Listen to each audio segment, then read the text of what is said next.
Siliguri station থেকে মাত্র 6 kilometre দূরে এই শালুগড়া মনাস্ট্রি। এই মনাস্ট্রির উচ্চতা 100 ফুট। শিলিগুড়ি এসএনটি বাসস্ট্যান্ড থেকে অটো নিলে পার হেড 20 টাকা ভাড়া দিয়ে আসা যায়। আসুন এই মনাস্ট্রিটা ভালো করে দেখা যাক। মোড় থেকে অটো উঠলাম, 10 টাকা করে যাবো সেবক মোড়। সেবক এই অটো করে যাচ্ছি, সামনে এসএনটি বাস স্ট্যান্ডের সামনের দিকে সোজা গেলে এই যে সেবক মোড়ে চলে এলাম। এখান থেকে ম্যাজিক গাড়ি আছে, 20 টাকা করে নেবে, শালুগড়া মনাস্ট্রি নামিয়ে দেবে। আর এখন শালুগড়া মনাস্ট্রিতে এসেছি। এই যে আমার পেছনেই শালুগড়া মনাস্ট্রি। সেবক থেকে এলাম, সেবক মোড় থেকে 20 টাকা করে অটো করে। এখন 8টা বাজে, ভেতরটা ঢুকছি। এই যে মনাস্ট্রি,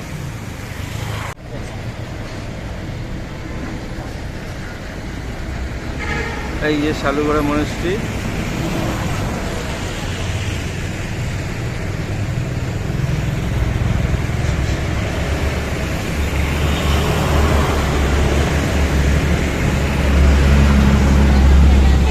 দেখি খোলা আছে কিনা। হ্যাঁ, এই ছোট গেট খোলা আছে।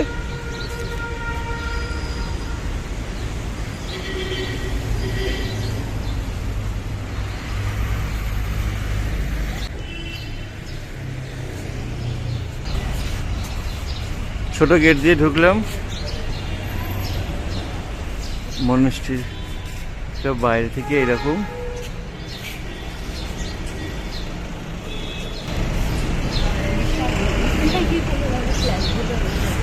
হ্যাঁ, ঢুকে এখানে বসবার জায়গা আছে, 4-5টা এরকম গাছ দেওয়া রয়েছে। আর দেয়ালে সুন্দর চিত্র করা রয়েছে, বুদ্ধের চিত্র সব।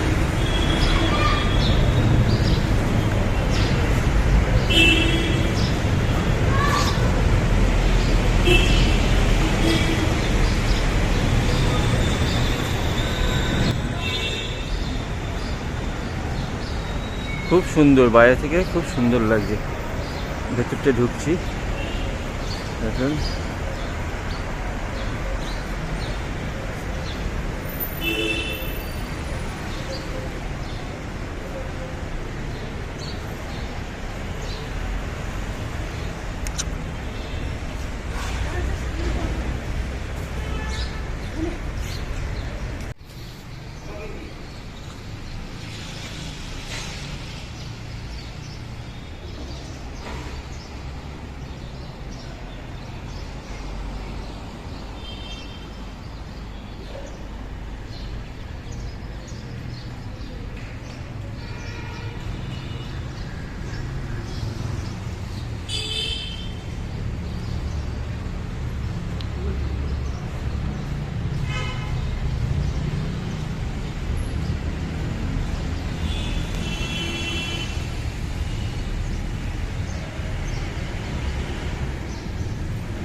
বুদ্ধদেবের মূর্তি ওপরে আছে এই শালুগড়া মনাস্ট্রিতেই।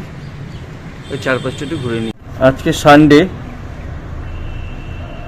মন্দিরের দরজাটা বন্ধ রয়েছে, মেন যেখানে ঠাকুর রয়েছে। আমি বাইরে থেকেই কিছুটা ছবি তুলবার চেষ্টা করলাম। এখানে কাঁচ লাগানো রয়েছে, এখান থেকে দেখা যাচ্ছে। বললো আপনি ঘুরুন, দেখুন, কোনো অসুবিধা নেই, কিন্তু দরজাটা রবিবার বলে বন্ধ। মন্দিরের মেন দরজাটা, মানে এখানে ঠাকুর রয়েছে। ঠাকুরের ছবিটা একবার দেখালাম।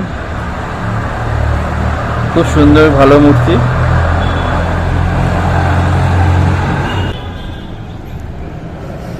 কাঁচের ভেতর থেকে এর থেকে ভালো আর দেখা যাচ্ছে না। এই যে জানলা দিয়ে দেখা যাচ্ছে মেন মন্দিরের ভেতরটা এরকম। ঠাকুরের ছবিটা ঠিক আসছে না, আটকে যাচ্ছে।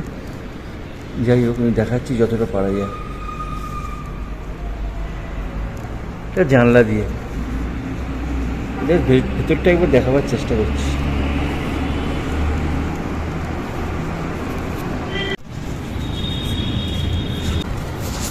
এই যেখান দিয়ে দেখা যাচ্ছে ভালো।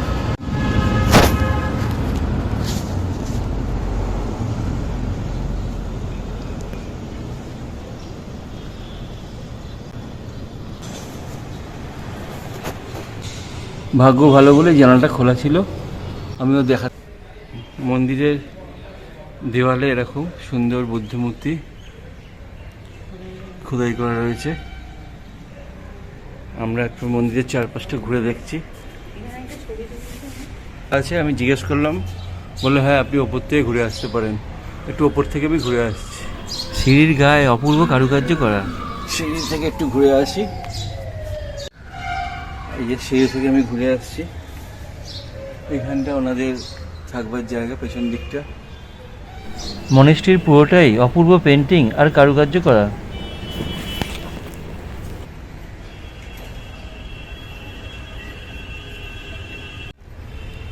সিঁড়ি করা আছে, সিঁড়ি দিয়ে আমি উপরে উঠছি, এরকম ঘোরানো সিঁড়ি।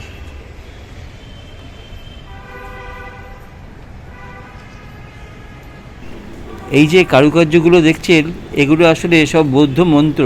স্তূপার একদম নিচে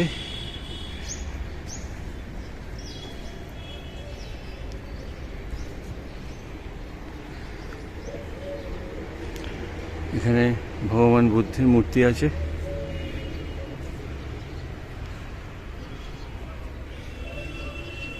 একদম স্তূপার পেছন দিকটাও আছে, আর স্তূপার চারপাশটা এরকম।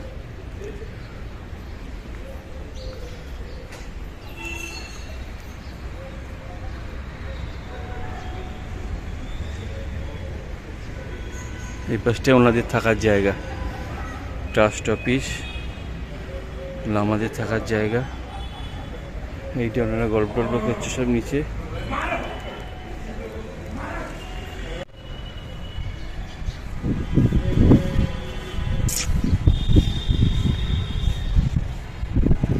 ওপরে আমি ওপরে এসেছি, একদম স্তূপের ওপরে ছাদে। এখান থেকে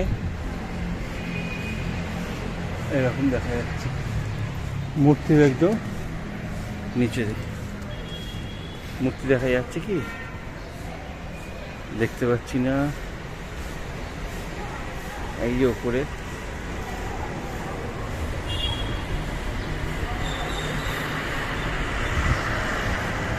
আর একদম মূর্তির কাছে এসে গেছি। এইখানেও মূর্তি আছে বুদ্ধদেবের।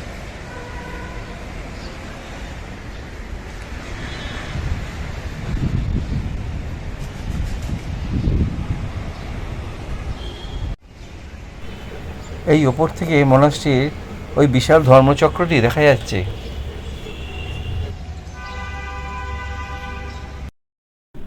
এই শালুগড়া মনাস্ট্রি আপনাদের কেমন লাগলো জানাবেন। শিলিগুড়ি এলে এই মনাস্ট্রি একবার অবশ্যই ঘুরে দেখবেন। শহরের ভিড়ভাড়ের মধ্যেই একটা শান্তির জায়গা খুঁজে পাবেন। কিছুক্ষণ এখানে সময় কাটাতে ভালোই লাগবে।